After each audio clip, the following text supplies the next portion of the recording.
Bonsoir à toutes et toutes et bienvenue dans ce nouvel épisode d'un 2 3 BD chez les libraires.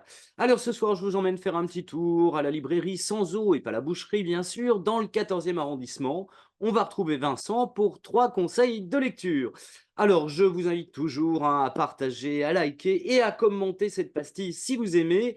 Et puis pour mes amis du Sud, si ce week-end vous ne savez pas trop quoi faire, venez donc me retrouver à Monaco vendredi à 17 h à la médiathèque pour rencontrer Franck P. Et le lendemain à la librairie Alpha BD à Nice pour une dédicace de Franck P. et de Nouma Sadoul. On pourra poursuivre la soirée avec un petit banquet à Nice toujours. Voilà. Et ben écoutez, on retrouve Vincent de la librairie Sans Eau. C'est parti. Salut. Salut Christophe, comment tu vas? Eh ben écoute très bien. Bon et vous à la librairie Sans Eau, tout va bien? Bah, comme d'hab, là on attend la période particulière des JO, on va voir comment ça se passe, première pour nous. Ouais, il y a déjà Sinon, quelques albums qui sont sortis autour, hein, mais pas grand-chose pour l'instant. ouais, ça reste un petit peu des clins d'œil, des choses comme ça. Ah, c'est On sûr que verra ça comment ça va se faire du passe. monde en juillet, en août. Ah bah ça, on sait pas comment se préparer, hein. On entend de tout. Est-ce qu'il y aura plus de Français, Eh oui. d'étrangers? Est-ce qu'on doit adapter le fond avec la BD anglaise ou anglophone, etc. C'est vrai que c'est pas C'est assez facile en termes particulier. de préparation, hein. Non, mais C'est en tout vrai que cas les pour nos athlètes lecteurs se préparent, français. mais finalement, vous aussi, libraire, vous vous préparez. Eh oui, Alors, allez, on n'y est pas encore au JO. Je reviendrai d'ailleurs à cette période-là pour voir comment ça se passe. Mais quel est le premier titre que tu nous conseilles cette semaine? eh bien, il y a, on va commencer par un manga, Kindergarten Wars. Moi, c'est mon petit chouchou dans les nouveaux mangas qui sont sortis. Ça ressemble un peu à du Spy X Family, donc le gros blockbuster des mangas en ce moment. On est dans cette ambiance un peu bon enfant, un peu familiale. C'est un peu moins pour tout le public parce qu'il y a un petit peu de violence. On peut voir, je vais pas trop réussir à montrer là, mais il y a beaucoup de flingues et de bastons de mafieux, Ah oui, ouais. mais c'est pas trop centré là-dessus. Parce que ça parle de quoi? On a une maternelle de gosses de riches. Ces personnes riches et des grands manias et autres ont mis les moyens pour éviter que leurs enfants se fassent kidnapper contre rançon, etc. Ils engagent de vrais, comment dire, gardes du corps, des assassins, pour les défendre contre les kidnappeurs. Il se trouve qu'on va suivre une de ces gardes du corps, cette jeune fille-là, qui a un petit problème. Elle tombe amoureuse de chaque kidnappeur qu'elle croise. Ouais, pas pratique. Donc elle lui pose un tas de questions. Est-ce que tu regardes les génériques de films au cinéma? Est-ce que, je sais pas, moi, tu enlèves la peau du saucisson avant de le manger? Voilà, plein de petits détails pour savoir si c'est l'homme parfait absolument. Bien sûr, l'homme parfait n'existe pas. Et si il ne répond pas à ses attentes, elle le dézingue. Donc voilà, c'est très décalé, beaucoup d'humour, ça joue sur la violence, mais c'est une violence plutôt décorative. On n'est pas, c'est pas vraiment de la brutalité, Ouais, de l'humour, etc. Voilà.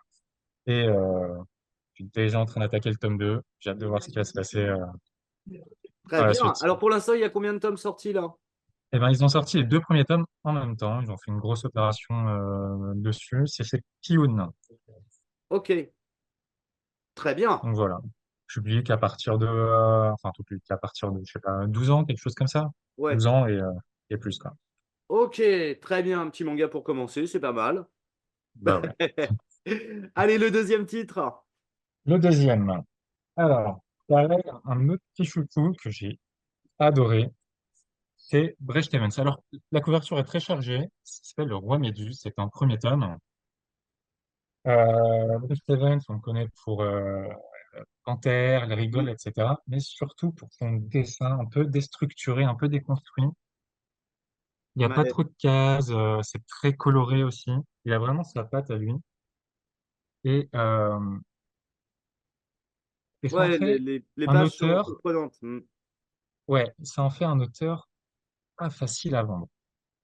Parce que ça, les gens sont pas habitués, ils ont peur du risque, voilà, ils hésitent à se lancer dedans. Donc pour un lecteur qui n'a jamais lu de Bret Stephens, c'est pas facile à vendre. Et quel dommage, parce que c'est vraiment génial, surtout cette nouvelle BD. qui nous raconte l'histoire de papa, de ce papa et de son enfant.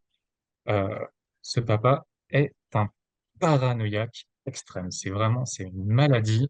Il vit dans un autre monde que le nôtre. Et du coup, il entraîne son enfant à se protéger de ce qu'il appelle les autres. Ces fameux hommes en noir qui seraient toujours en train d'écouter au téléphone, etc. Donc, il l'entraîne à un saut d'obstacle avec euh, un questionnaire pour entraîner son QI, des choses comme ça. Voilà, il l'entraîne encore et encore. Et son fils n'a connu que la réalité de son père. Donc, il va quand même à l'école, il sort acheter des baguettes de pain à l'extérieur, etc. Et il y a vraiment cette confrontation entre son monde imaginaire, entre guillemets, et la réalité du dehors. Un Et peu qu'est-ce qui se parano quand passe dans la même. tête, voilà, et qu'est-ce qui se passe dans la tête d'un enfant qui est sain d'esprit, mais qui est absorbé par la maladie de son Eh père au ouais. Mm. quotidien, presque tout le temps.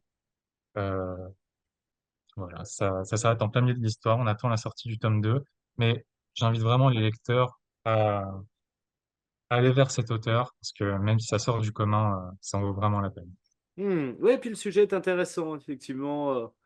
Quand t'es enfant, confronté comme ça à la paranoïa de ton père, pas facile, hein. Mm. Allez, un petit troisième. Un troisième. Oh, Lenny! Alors, c'est de la BD, comment dire, indépendante, mais avec un dessin très ligne claire, un peu Ah oui. ligne Mm. claire, un peu poussé, un peu très assumé. Euh, donc, c'est pas très moderne, on va dire, comme type de dessin. Ah, c'est vrai que par rapport à Mais celui d'avant, voilà. Alors, moi, c'était une petite découverte. Je l'avais pas vu venir, celui-là. Bon, il y a mon représentant qui m'avait parlé un petit peu avant qu'il sorte, mais je me suis lancé là-dedans, je l'ai vu, et quelle surprise. Alors, comment catégoriser? Euh, on est plutôt dans le registre de l'horreur un peu psychologique. On a cette jeune dame qui vit avec son fiancé. C'est une vétérinaire. Elle prend très à cœur la protection des animaux.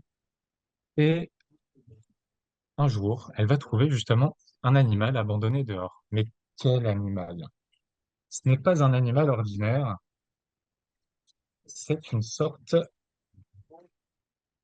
de monstre, comme ça. Alors, au début, bon, on va se dire, c'est un animal d'une espèce que je ne connais pas de discrimination, je vais le prendre chez moi, je vais l'adopter, etc. Il a un moyen de nutrition assez particulier puisqu'il va commencer à se repaître du sang de sa maîtresse. Et voilà. Et son mari, qui lui est extérieur à tout ça, qui rentre juste le soir du travail, va voir l'évolution de sa femme devenir de plus en plus obsédée par cet animal, euh, abandonner sa vie pour entrer dans une sorte de relation fusionnelle avec cette chose. Et voilà, et on une va voir emprise, vraiment ouais. la dégradation petit à petit de cette femme et de son esprit, etc. Et finalement, est-ce que cette créature est si méchante que ça? Est-ce que c'est pas juste sa nature d'être comme ça? Est-ce qu'elle est méchante? Est-ce qu'elle suit juste sa propre nature? Voilà, et ça va assez loin, assez loin dans le genre, quoi. Mais la petite particularité, c'est que c'est vraiment lent. On avance très lentement et on voit vraiment, c'est très graduel et donc il y a vraiment une tension qu'on sent monter petit à petit. On se demande à chaque fois jusqu'où ça va aller encore. Ok. Intéressant. C'est paru chez qui, ça? C'est paru. Eh ben, bonne question.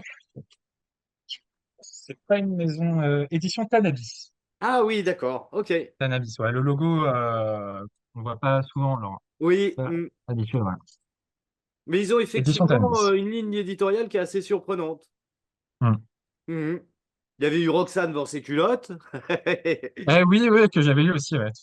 Et effectivement, là, on est dans un autre domaine. Ouais, ouais, c'est intéressant.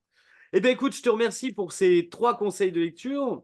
Et puis, je vous souhaite une belle préparation pour les semaines à venir. Eh bien, merci beaucoup, Christophe. te Bon, remercie de m'avoir laissé présenter ces trois titres. je te dis tout de suite, je reviendrai en visio fin juillet, mais sûrement pas à Paris. Je te conseille pas, je pense que tu vas mettre beaucoup de temps avant d'arriver jusque chez Ah nous, hein. ouais, Ça va c'est être sûr. compliqué. Eh ben écoute, belle continuation à vous. Et puis ben, j'invite mes spectatrices et spectateurs à venir visiter, non pas la boucherie sans eau, mais la librairie sans eau dans le 14e. Eh bien, volontiers, vous venez quand vous voulez. Allez, merci Vincent, à bientôt. Salut! Merci à toi, Christophe. Salut.